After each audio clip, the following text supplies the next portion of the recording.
सालबारि जिल्ला लाइमोन बीपीएफ कमिटिया दिनै गब'रनि बड'लेण्ड दरबाराव गेवलां मेल खुंदों। बाक्सा जिल्लानि सालबारि महकुमानि बेन्दोङाव थानाय सालबारि जिल्ला लाइमोन बीपीएफनि बानजायनायाव गब'रनि बड'लेण्ड दरबाराव गेवलां मेलखौ खुंफुङो। मिरु कमिटि आरो लाइमोन बीपीएफनि बिथोन बायदियै दिनै गब'रना बड'लेण्ड दरबार हलाव सालबारि जिल्ला लाइमोननि बीपीएफनि बानजायनायाव गिबि जिल्ला कमिटिखौ दानानै लानो थाखाय गेवलां मेलखौ खुङो। सालबारि जिल्ला कमिटि इउथ बीपीएफनि आफादगिरि दिलीप सरगियारिया फोरमायनाय बादिब्ला सिगाङाव जिल्ला कमिटियाव सा 33 सोद्रोमाफोर दंमोन, नाथाय बेखौ बारायनानै दायो सा 108 सोद्रोमाफोरनि मोनसे गोख्रों जिल्ला कमिटि लाइमोन बीपीएफखौ दाफुंनाय जाबाय होननानै बुङो। बे हाबाफारियाव मिरु आरो जिल्ला कमिटि बीपीएफनि दैदेनगिरिफ्राबो बाहागो लादोंमोन। दिनै जों सालबारि जिल्ला लाइमोन बीपीएफ हिसाबै मोनसे जेनेरेल मिटिं लादों। सेन्ट्रेल कमिटि इउथ बीपीएफनि बिथोन बायदियै जे डिस्ट्रिक्ट ब्लक प्राइमारि मोनफ्रोमबो कमिटिखौ मोजाङै दाफामना लानो जोंखौ बिथोन हरदों आरो बे लेखायैनो जोङो दिनै नैबे गब'रथना बड'लेण्ड दरबार हलाव सालबारि जिल्ला लाइमोन बीपीएफ हिसाबै जों गिबि जिल्ला कमिटिखौ दाग्रोना लानो थाखाय जों दिनै मोनसे गेवलां मेल लिंथुमनाय जादों आरो बे हिसाबैनो जों दिनै सालबारि जिल्ला लाइमोन बीपीएफ कमिटिखौ आबुं महरै जों दाफुंना लाबाय। सिगाङाव जोंहा जिल्ला कमिटियाव मात्र 33 सोद्रोमाल' दङमोन।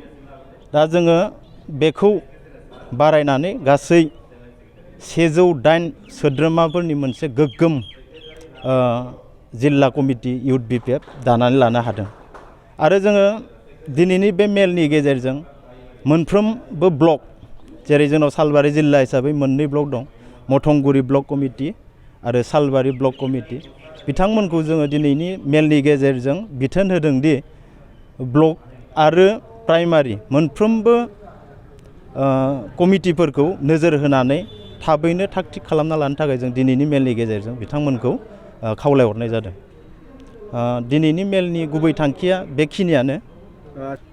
हाबाफारियाव बाहागो लाफैनाय हिसाबै जोंनिनो लकेल सालबारि जिल्लानि बेन्दोङाव थानाय सेन्ट्रेल कमिटि बीपीएफनि लोगो नेहाथारि प्रबिन दास बिथाङाबो बाहागो लाफैदों।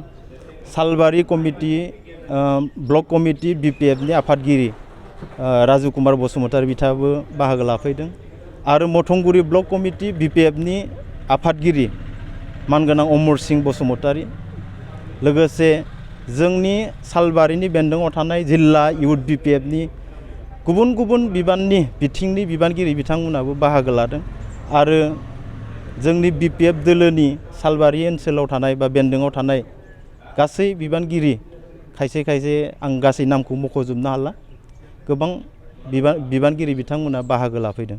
दा बिथांमोनखौ आं बाहागो लाफैनायनि थाखाय सालबारि जिल्ला लाइमोन बीपीएफनि जानानै साबायखर बावदों। बीपीएफ दोलो हिसाबै माबायदि स्ट्रं जानानै दं होनोबा आं बेखौनो बुंगोन, जों बीपीएफ दोलोआ सिगांबो स्ट्रंखा, दासिमबो स्ट्रं।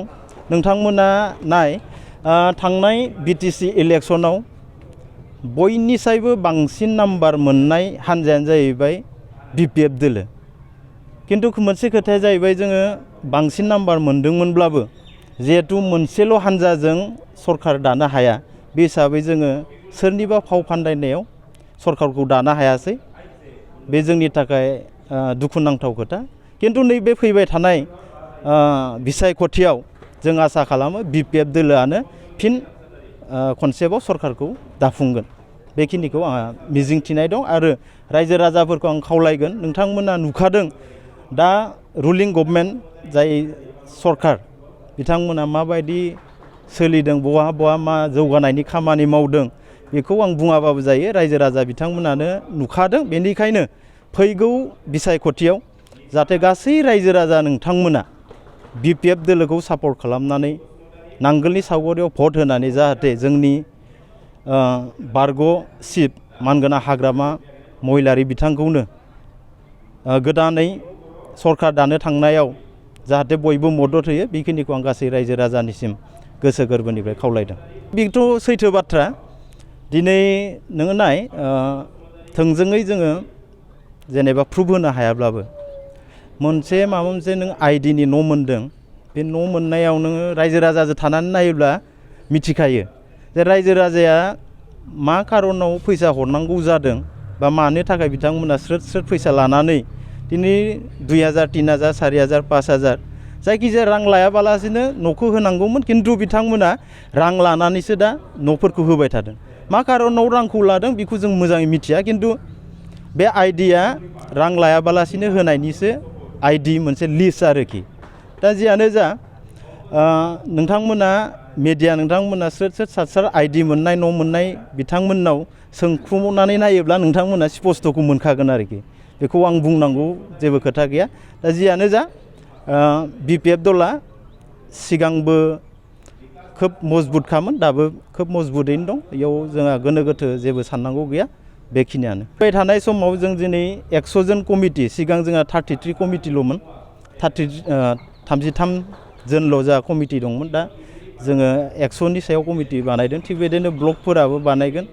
दिनै नाय नोंथांमोना दिनैनि मेलावनो नाय, जोंहा गोदान गोदान लाइमोनफोरा दानि सरकारनि खामानि मावनायाव गोजोननाय गैया। बेनि थाखायनो जोंनि BPF दोलाव नैबे लाइमोन BPFआवबो बिथांमोना 108 जन जों जिहेतु कमिटि दानो हाबाय। बेयावनो रोखा जोङो बुजिना मोनो जे दानि लाइमोनफोरा रुलिं गभर्नमेन्टनि सायाव जेबो गोजोननाय गैया आरो आसा गैया। बेखिनिखौ नोजोर होना नायोबा नोंथांमोना बुजिना मोनगोन। बेखिनियानोसै। 2023-24 सोलोंथाइ बोसोरनि थाखाय गोदान मुं थिसननाय लानानै फैदों डन बस्क' डिग्री कलेज साफागुरिया। देग्लायनिफ्राय डन बस्क' डिग्री कलेज साफागुरियाव बेचलर अफ आर्ट्स एबा BA नि सेथि सेमिस्टारनि गोदानै मुं थिसननाया दायो सोलिगासिनो दं। चिरां जिल्लानि साफागुरियाव थानाय डन बस्क' डिग्री कलेजआ देग्लायनिफ्राय BA थाखोनि सेथि सेमिस्टारनि थाखाय गोदानै एडमिसन लानायजों लोगोसे बड', इक'नमिक्स, इंलिश, एडुकेशन, हिस्टरी आरो पलिटिकल साइन्स आयदानि थाखाय BA अनार्सनिबो खाबु दं।